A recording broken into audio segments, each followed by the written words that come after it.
ബീഹാറിൽ ഇത്തവണ ബി.ജെ.പി വെറുതെ അങ്ങ് ജയിച്ചതല്ല. കോൺഗ്രസ് പതിവ് പോലെ ബി.ജെ.പിയെ ജയിപ്പിച്ചതാണ്. തെരഞ്ഞെടുപ്പിൽ തോൽക്കുന്നത് ഒരു തെറ്റല്ല.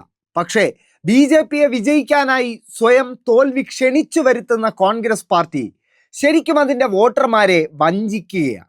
ബീഹാറിലേത് ഇത്തരത്തിൽ ബി.ജെ.പിക്ക് കോൺഗ്രസ് വിജയം ഒരു താലത്തിൽ വെച്ച് സമ്മാനിച്ച 11ാമത്തെ തന്ത്രപ്രധാനമായ തെരഞ്ഞെടുപ്പാണ്.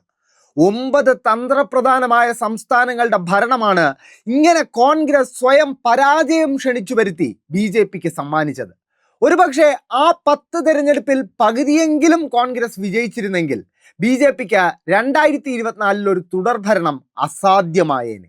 ആദ്യം ബീഹാറിലെ 2020 അതായത് കഴിഞ്ഞ നിയമസഭാ തെരഞ്ഞെടുപ്പിലെ കോൺഗ്രസ് ബി.ജെ.പി സഹകരണത്തിന്റെ കഥ പറയാം. പൊതുവിൽ ബീഹാറിൽ ദുർബലമായ ഒരു പാർട്ടിയായിരുന്നിട്ടും ദേശീയ പാർട്ടിയാണ് തങ്ങളെന്ന് പറഞ്ഞ് കോൺഗ്രസ് ഇതേ പ്രതിപക്ഷ മഹാസഖ്യത്തിന്റെ ഭാഗമായി 70 സീറ്റുകളിലാണ് കഴിഞ്ഞ തവണ ബീഹാറിൽ മത്സരിച്ചത്. പക്ഷെ വിജയിച്ചതാകട്ടെ വെറും 19 സീറ്റിലും.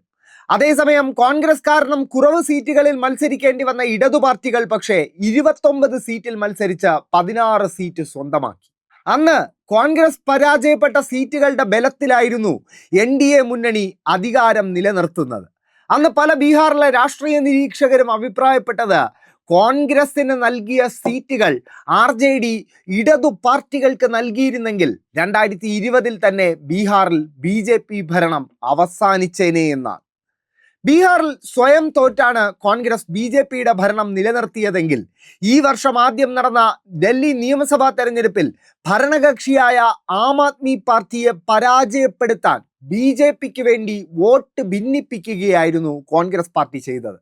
തൊട്ടു മുൻപത്തെ വർഷം നടന്ന ലോക്സഭാ തെരഞ്ഞെടുപ്പിൽ ഡൽഹിയിൽ ആം ആദ്മിയുമായി സഖ്യത്തിൽ മത്സരിച്ച കോൺഗ്രസ് പക്ഷേ നിയമസഭാ തെരഞ്ഞെടുപ്പ് വന്നപ്പോൾ സഖ്യമൊക്കെ പൊളിച്ച് ഒറ്റയ്ക്ക് മത്സരിക്കുകയായിരുന്നു.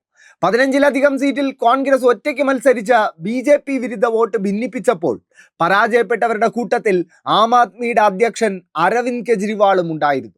സമാനമായിരുന്നു 2024 ഹരിയാന നിയമസഭാ തെരഞ്ഞെടുപ്പിലെ അവസ്ഥയും.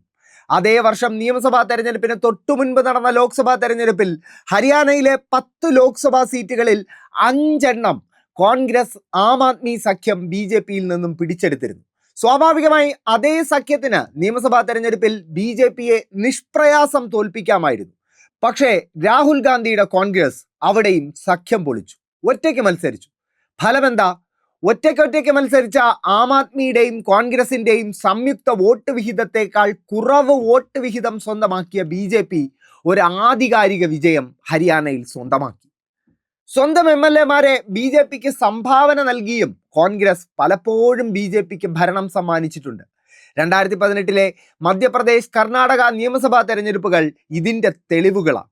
2018 മധ്യപ്രദേശിൽ കോൺഗ്രസ് ജയിച്ച് സർക്കാർ രൂപീകരിച്ചെങ്കിലും രാഹുൽ ഗാന്ധിയുടെ അനുയായിയായിരുന്ന ജ്യോതിരാദിത്യ സിന്ധ്യ ഒരു കൂട്ടം കോൺഗ്രസ് MLA-മാരുമായി ബി.ജെ.പി പാളയത്തിലേക്ക് മറുകണ്ഠം ചാടിയതോടെ ആ സർക്കാരും നിലംപതിച്ചു. ഒരു കാലത്ത് രാഹുൽ ഗാന്ധിയുടെ വിശ്വസ്തൻ എന്നറിയപ്പെട്ടിരുന്ന യുവ കോൺഗ്രസ് നേതാവായിരുന്നു ബി.ജെ.പിയിലേക്ക് പോയ ജ്യോതിരാദിത്യ സിന്ധ്യ.